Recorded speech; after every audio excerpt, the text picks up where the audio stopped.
So I think we are already live. So it's I see that some people are coming, so the crowd is flowing, and so I'm Okay, really cool. honored to, and I'm really glad to introduce you, Bruno Dagnino, that is the CTO and founder of Metrica Sports. Metrica Sports is one of the gold standard in computer vision at this moment in football and also in other sports, if I'm not wrong. And we would like to talk with Bruno about the journey they take from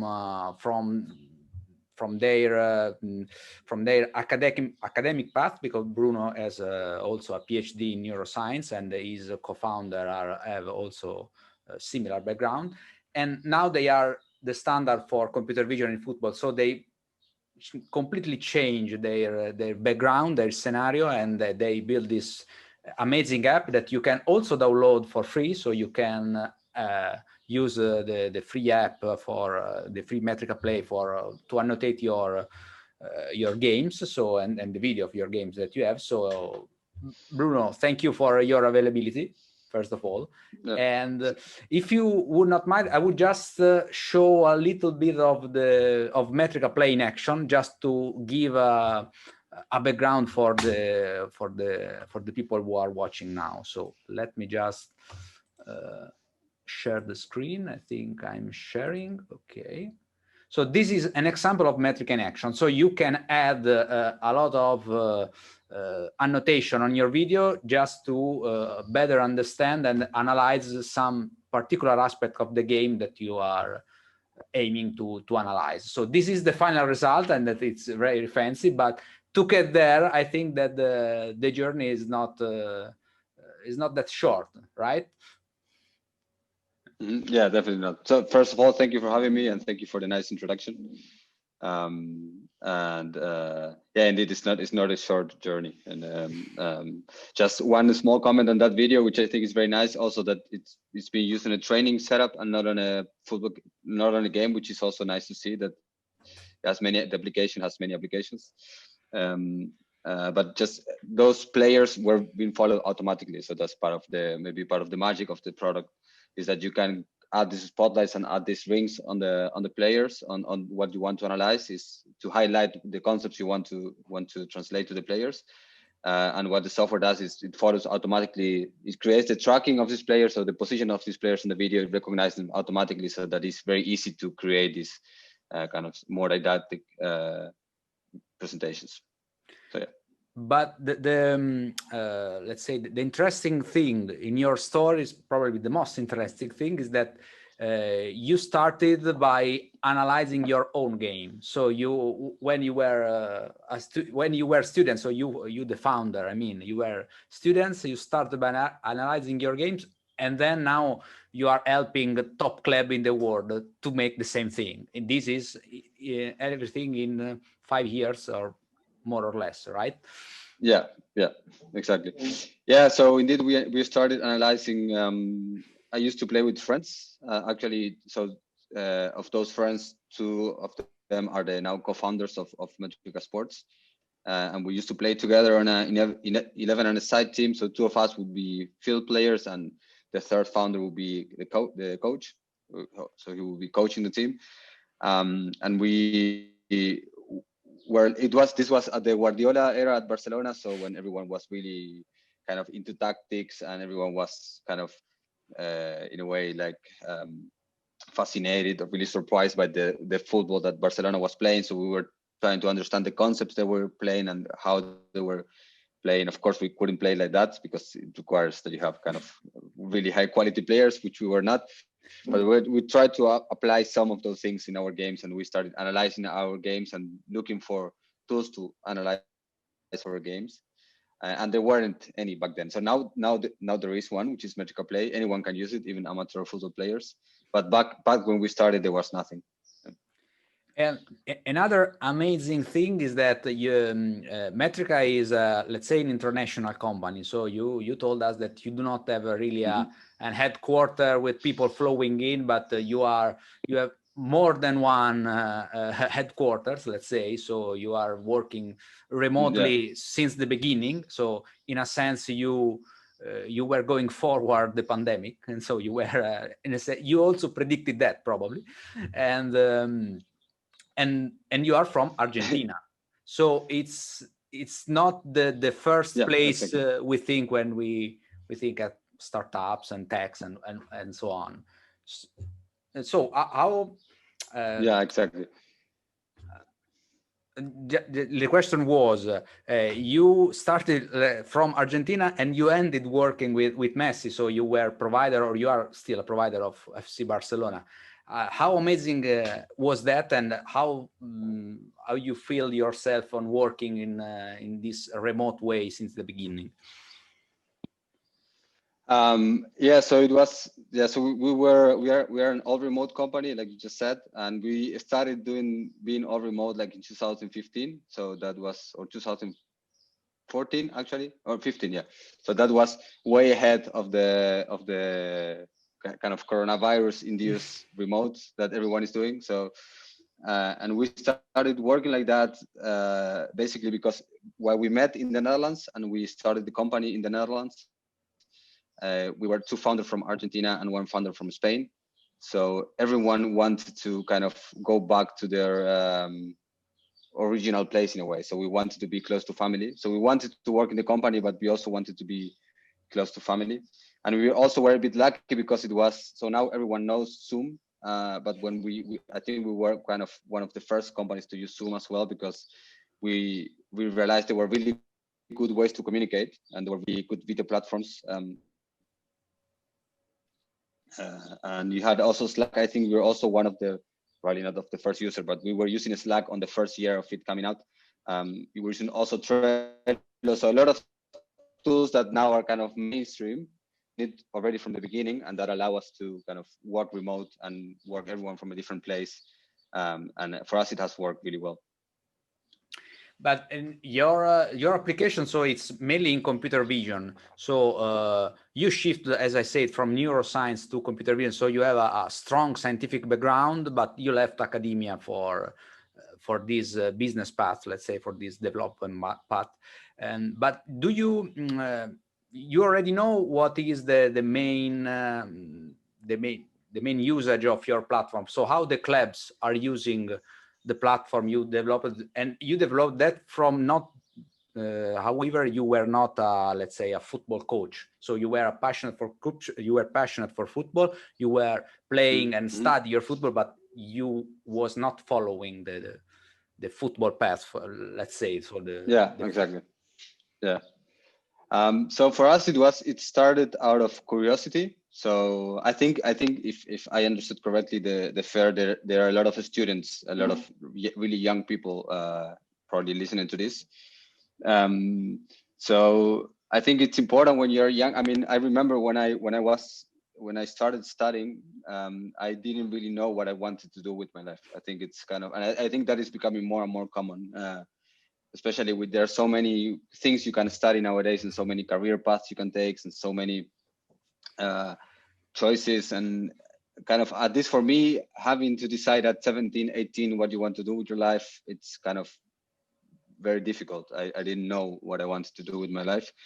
So one thing that I did since I started is to follow kind of my curiosity. Whatever I find intellectually interesting or stimulating, I just kind of do that.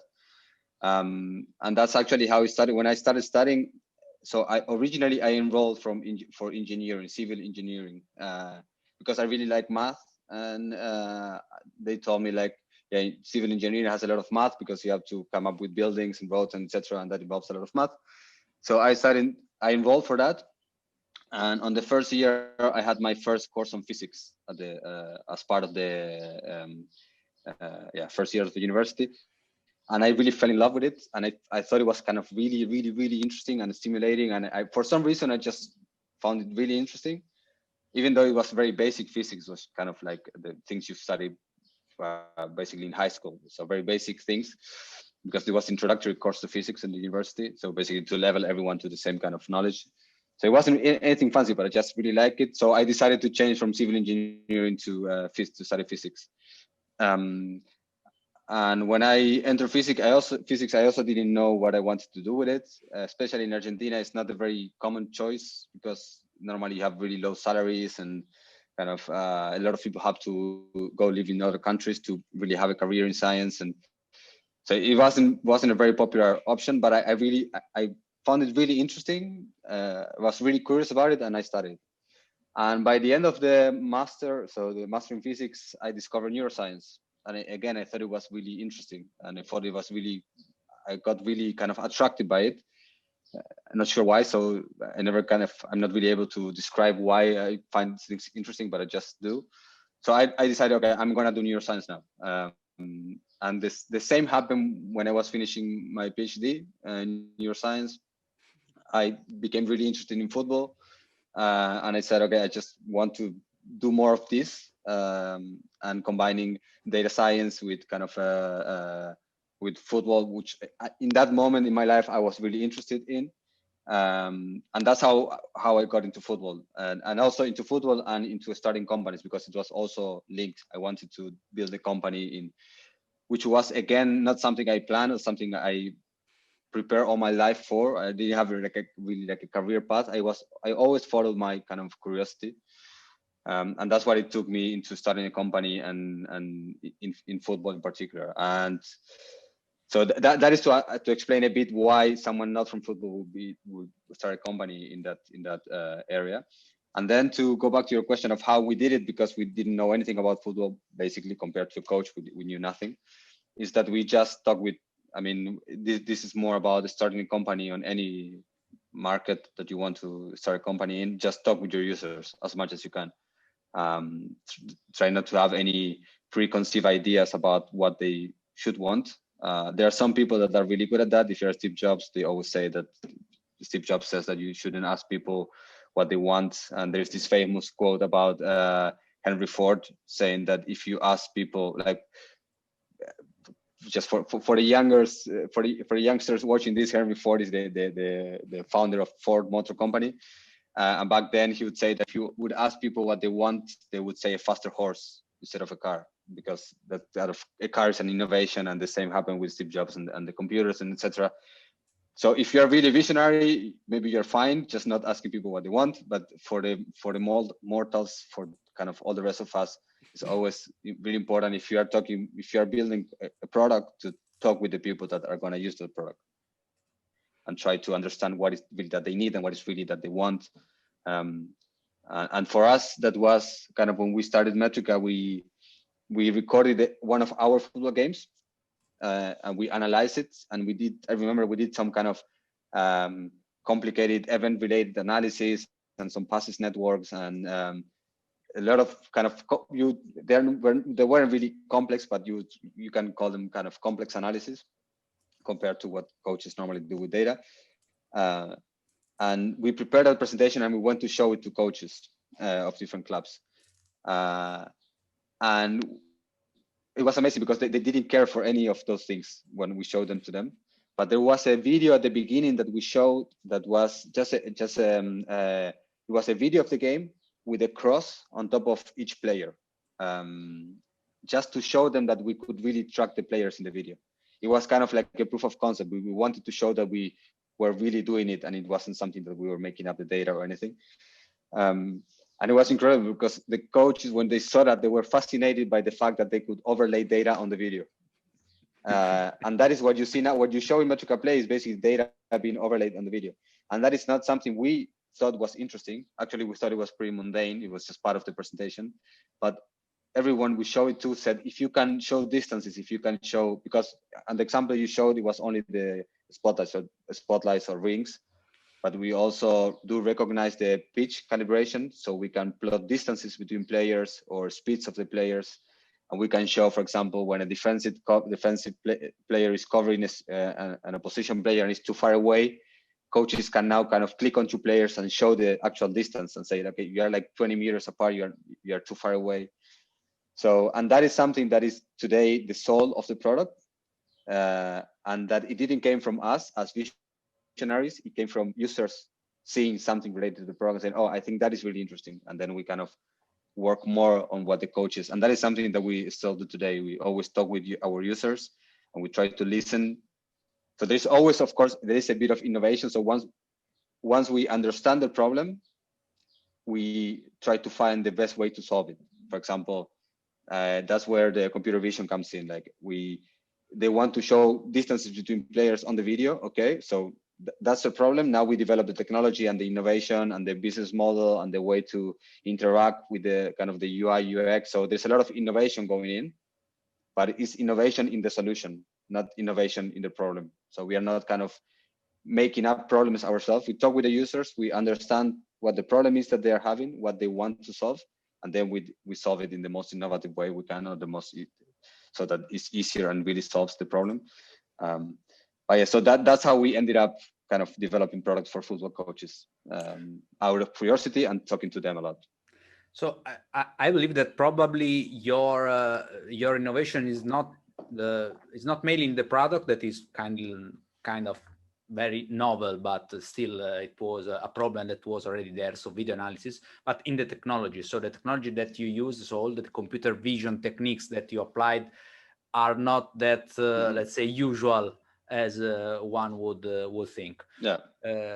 Just to give a sample to the crowd, what are now the main football clubs who are working with Metrica Play or working directly? I don't know I don't know if you are also involved in helping them, or they are just independent and just working with the platform. Well, we have a couple of elite clients that we collaborate a bit more closely. So the most interesting of them, I can't mention by name. Let's say it's kind of one of the best teams in Germany, one of the best teams in the Netherlands, one of the best teams in France. And then at the Sounded, for example, I can mention, you mentioned Barcelona already. And those elite customers, we have more interaction with them and we help them a bit more. Originally, we were developing like customized analysis for them. We still do for some of them, but also we develop an open source library so that they can develop their own analysis as well. So, and then the other clubs we have many clubs now. I think we have around 100 clubs all around the world, and then there you have from like 4th division in England to Champions League winners. We have a couple of federations. We have the Spanish Federation, the Portuguese Federation, so the Portuguese national team, the Spanish national team.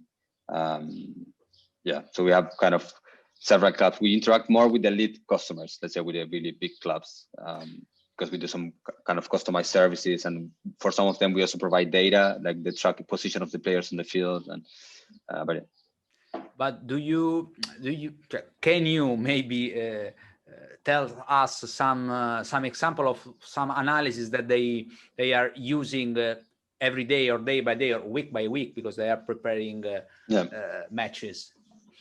I can give you a couple of examples, not of current customers, but examples we have developed in the past.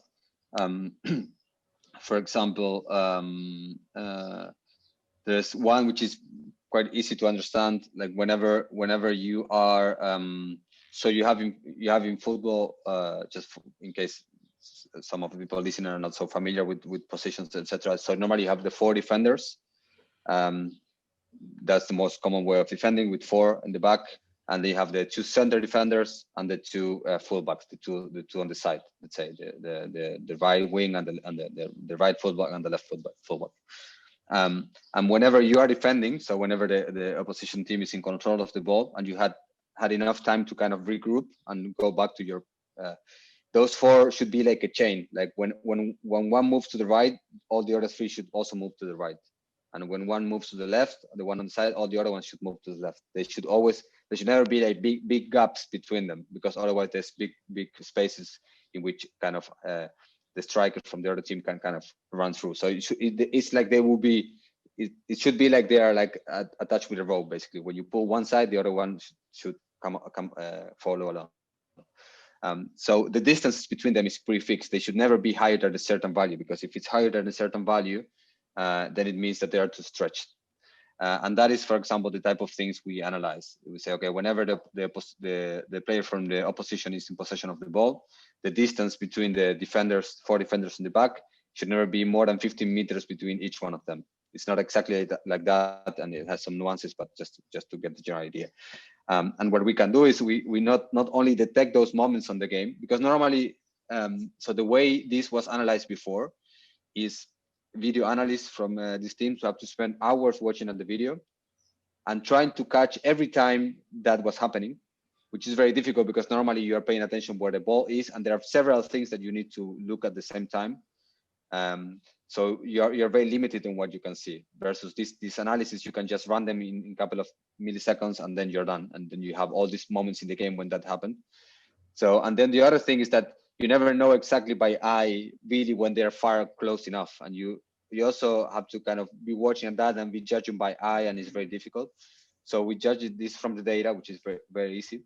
And then what you can do is, once you detect all these moments and you know, for example, that 2 players on the defense are more than 20 meters away from each other, you can also show on the platform the distance between those 2 players, similar to what you show in the beginning with the spotlight. You can show the distance, and you can really show the player they are more than 20 meters apart from each other. So the player cannot also say, yeah, that is not 20 meters, or that is not too far apart. So it's really kind of hard data to tell them, and it's more didactic to tell them, rather than saying, look, in this moment, I think you're too far apart. Because also video can be kind of tricky. When you look at the video, you don't always know if something is 20 meters or not, or if you're close. The perspective can be tricky. So this is what we do for elite clubs. We automatically detect moments in the games when players are making mistakes, or when they are doing good things also. And then we kind of overlay data on top of the video so that they can show the players how exactly what was wrong or exactly what was right with that play. And this allows clubs to analyze much more complex things than before, and also to do it in much less time, so they can spend much more time communicating with the players and fixing it than looking for it in the first place. And but this, you mentioned mainly analysis on your side. So I am analyzing my mistakes or my good things in positioning. But can they also analyze the opponents, or? Yeah, sure. Also, yeah. And so the thing with data is that it's to do this analysis, you need to have data, and data is usually quite expensive. So let's say if you are playing against an opposition team, for example, in Champions League, right? Or in your group stage, you have 3 teams. You need at least 4 games from each team. So that's 12 games you need, and normally like the cost for the data of a game can go up to 2,000 per game. So that's like 24,000 that you have to invest just on getting the data. Plus, you need to have, originally you need to have cameras on those stadiums, so you need to fly people there as well to record the games, and so it was really complicated, and it was expensive. So that's why people are not doing it so much on the opponents, or even for scouting. Scouting is the same thing. You would really benefit from having data from the players who want to scout, but traditionally tracking data was really expensive. So what we have been doing in Metrica lately is to try to decrease the cost of the data as much as possible, because we believe this kind of, our mission at Metrica Sports is trying to provide the best-in-class performance analysis tools at all levels of the game. So we did it for elite. That's why we started. Our first client was Villarreal. Our second client was Barcelona. And we know very well how elite clubs work and how they can take advantage of our product.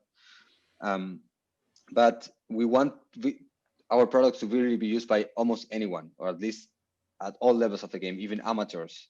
That's why we release a free version, because a lot of people can't afford a paid version. So we have a free version for them as well. So on the data side, what we've been doing is trying to reduce the cost of data acquisition as much as possible, so that more and more clubs can work with data. So we still have our elite data, which is expensive, which is what the elite clubs have, and there's no way around that. That's always going to be expensive. But now we have what we call automatic tracking data, which is, if you send us the video of your game, record with whatever camera you recorded it. It can be broadcast, it can be a tactical camera, it can be handheld camera, whatever camera you use, just a single point of view. we can recognize where the players are on the pitch. We can recognize who is who on the pitch, but we can recognize to which team each player belongs. And that is already a lot if you want to do tactical analysis. So for example, if you want to do tactical analysis of the opposition, you don't need to know who is who, but you need to know where they are standing. So you can see, okay, they play with a 4-3-3 or 4-2-3-1, and they attack more on the right, more on the left. Their fastest players are this fast, you know, so you don't need to know the name. Then you can go look at the name, but so you can get a lot of analysis on the opposition with this data, which is 10 times more affordable than the elite data. And that is something also we are working on Metrica to make this more affordable, to make data more accessible to more and more clubs at all levels of the game. And so originally, to go back to original question, there wasn't that much, or there isn't yet that much analysis of the opposition because it's expensive to do it with data, to do it this way. But we are releasing products, and this kind of, in this case, automated tracking data, which will hopefully make this more and more common, because more and more people will be able to afford data and then do this type of analysis. And you also work with, you mentioned the broadcasted data, so the broadcasted video, sorry.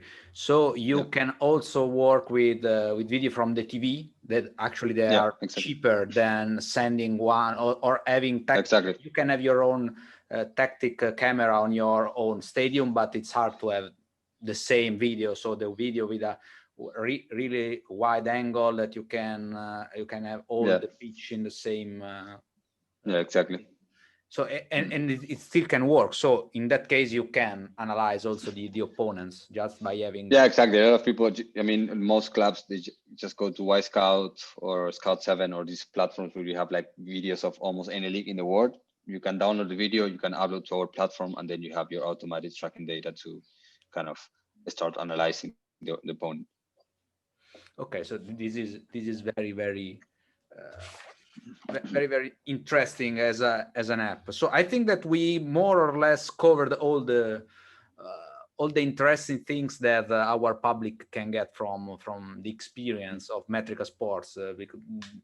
We have mostly football passionate or sports passionate, and maybe a little bit less elite worker with in the field, even because today is Sunday and they are playing actually. So yeah, exactly. They will watch this maybe later on YouTube or wherever we will upload it. So I think that there was a question from the public on Van Dijk, but I do not really understand it. So they just said, but Van Dijk can do it. So maybe he was mentioning something related to your the defender's chair. Yeah. And I don't know if you mentioned it's hard to scout players with this system, because you would need plenty of videos and other, let's say, technological infrastructure to do that. But are you planning to work on scouting, so on to provide some services on this direction with video analysis? Not directly. So we are more on the tactical analysis, not so much on the scouting area. Since we were able to provide data from broadcast videos, we have more and more people reach out and interested in it. So we might start doing something in that area, either ourselves or with partners or with other companies that are more experienced in scouting and they want to kind of partner with us for the data of.